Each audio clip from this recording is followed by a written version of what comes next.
xRhythms.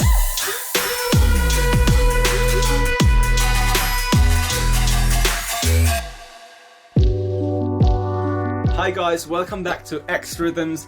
We're doing a new interview today with Tim Newman. Hi Tim, good to see you. Hello, you too. Tim is an artist. He will say a few things about himself in a moment, but it's so cool to talk to you, Tim, today. How would you describe yourself as a person or as an artist? Yeah, it's great to be on here. Thanks for having me. I'm a 21-year-old singer-songwriter. I live in Horsham, which is a small town in West Sussex. And yeah, I play guitar, I sing, I write songs. That's cool.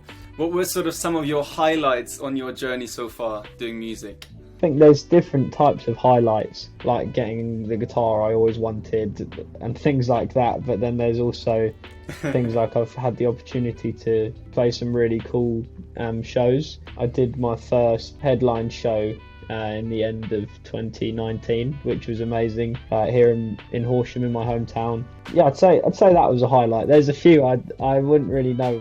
How did you start that journey? What got you interested in music? Was that always sort of in your life, or was there a moment when you saw that artist and you thought, that's what I want to do? Part of my homeschooling was music lessons, so I had piano lessons starting from about the age of 10 probably, and then my brother always played electric guitar, my eldest brother, and I just thought he was really cool, so I sort of wanted to do that as well. Nice. So then I started teaching myself guitar when I was about 12, and then when I was 13 I started watching videos of people like Ed Sheeran and Damien Rice and these really cool singer-songwriters, then James Bay, and then I thought I'd like to try that. Then I saw a guy one day in a town near me called Crawley. I saw him busking or performing on the street, and I thought, well, I'm still learning guitar and learning how to sing, but I'd quite like to give that a go. Cool. So then when I was 13 I started street performing, and then it just sort of grew from there. Yeah. 13. Was that is that a normal age to start busking, or were you one of the younger guys on the streets? Or back then I would never see people my age. I think young people realise that busking or street performing is a great way to grow a following and to also practice and get used to singing in front of people. I saw you on Britain's Got Talent in 2020, I believe it was, and there was a YouTube video of it, and it said Tim Newman, is he the next Ed Sheeran or something? So you mentioned Ed Sheeran in your journey, and it was like, you've been watching him perform and play and it inspired you, and then these guys are putting it out there like, is he the next Ed Sheeran? What was that experience like for you at Britain's Got Talent? Yeah, I mean, I didn't know they were going to use that title, by the way, so when I saw it I took it as a big compliment, but it was an amazing experience. They were really nice to me. I got to meet Ant and Dec, and nice. Spoke to the judges, obviously, got to perform in front of loads of people. There was a live audience there. This was before COVID, and it was after years of just playing on the streets. It's nice to actually have people who are sat there to listen to you.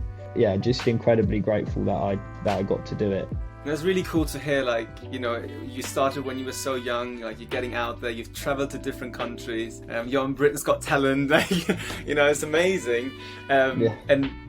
But what does success mean to you in that context? Would you say, I've arrived now, this is what I've been looking for, and I'm happy and fulfilled, or whatever? Or is what does success mean to you? Because I think a lot of young people would look to you and that's what I want to do, that's what success looks like to me. But how do you see that word, success? I think the thing is, you don't realise how much you've really done until you look back and think about it. Because when, day to day, I just feel like it can get a bit like you're always just chasing the next thing. And that's why I think it's good to have conversations like this, because you remember the positions you've been in and how blessed and privileged you were to be in them. I think in terms of music, for me, my heart really is to write songs, and to write songs that make a difference. They don't just sort of add to the noise that's out there in the world, because there's a lot of songs, but I think it's important to write songs that actually achieve something.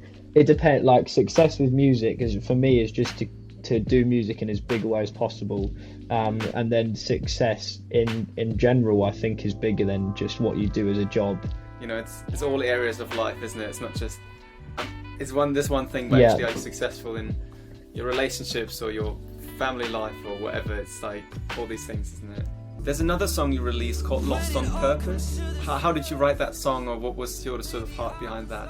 It's an interesting one. I'd been through a breakup and stuff recently before that, and I was just trying to fill that hole by like constantly going out and being with people and just trying to distract myself because I didn't know how to cope. So I wrote that song. I came home and I was just thinking, like, what am I doing? You know, I know this isn't the answer. I didn't know where to go other than to God. My mind was just blown. My heart was full.